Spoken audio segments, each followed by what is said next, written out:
ৰেকিবউদ্দিন আহমেদ পদাৰ্পণ কৰাৰ লগে লগে কংগ্ৰেস কৰ্মী আকৌ গো বেক দিলে কিহৰ কাৰণে গো বেক দিলে আচলতে গোৱাক দিলে মানে আমি স্বাধীনতাৰ পিছৰ পৰাই আমাৰ সমষ্টিটো SC সমষ্টি আছিল। এতিয়া আমি SCৰ পৰা মুক্ত হৈছোঁ। মুক্ত হৈ আমি লোকেল কেণ্ডিডেট লাগে, আমি দূৰৰ কেণ্ডিডেট আমি ছাপোৰ্ট নকৰোঁ।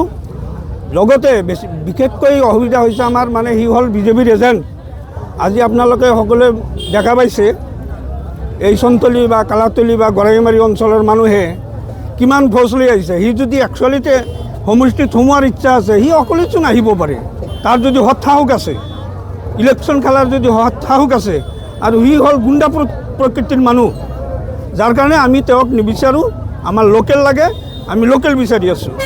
হাইকমাণ্ডক কি ক'ব? হাইকমাণ্ডক কি ক'ব? হাইকমাণ্ডক আমি এইটো অনুৰোধ কৰোঁ যাতে আমাৰ লোকেল কেণ্ডিডেট দিয়ে, আৰু যদি বেলেগ জেগাত বহিৰাগত কাৰোবাক কেণ্ডিডেট দিয়ে নিশ্চয় চামগুৰিৰ দৰে হ'ব।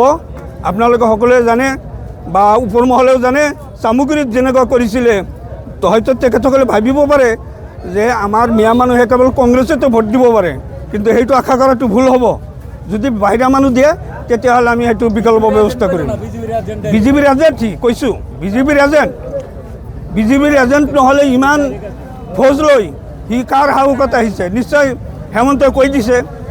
আৰু বিজেপিৰ যে এজেণ্ট সি, ৰাজ্যসভাত সি বিজেপিক ভোট দিছে, এইটো অসমৰ বা দিল্লীৰ ৰাহুল গান্ধী চাহাবেও জানে, অসমৰ মানুহেও জানে।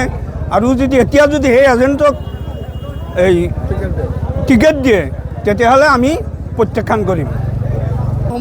নৱগঠিত চমৰীয়া সমষ্টিত বিধায়ক ৰেকিবউদ্দিন আহমেদ পদাৰ্পণ কৰিছে সন্তলীত।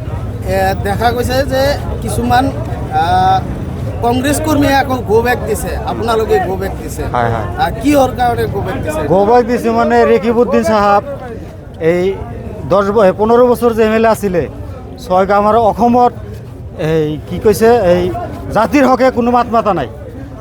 1 নম্বৰ কথা হ'লে সি জাতিৰ হকে একো মাত মাতা নাই।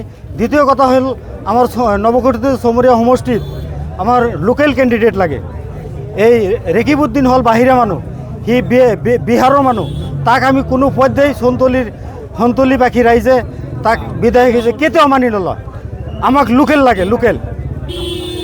তেওঁতো নিশ্চয় অধিকাৰ আছে যে চমৰীয়া সমষ্টিত প্ৰতিদ্বন্দ্বী, তেনে ক্ষেত্ৰত যে আপোনালোকে কংগ্ৰেছ বিধায়ক কংগ্ৰেছ কৰ্মীয়ে যে গো বেক দিলে কিহৰ কাৰণে আচলতে? কিহৰ কাৰণে মানে ৰেকিবউদ্দিনক আমি 15 বছৰে যে যি বিশ্বাস ৰাখি মানুহে ভোট দিছিলে, সি বিশ্বাসঘাতকতা কৰিছে। সি একো কাম কৰা নাই, সমষ্টিৰ হকে একো কাম কৰা নাই। গতিকে আমাৰ লোকেল পাৰ্টি, লোকেল মানুহ লাগে। আৰু ৰেকিবউদ্দিনৰ লগত যিবিলাক মানুহ আছে গোটেই হেকাৰ পাৰ্টি, 2 নম্বৰী মানুহ। গতিকে আমাক ৰেকিবউদ্দিনক নালাগে, আমাক লোকেল মানুহ লাগে।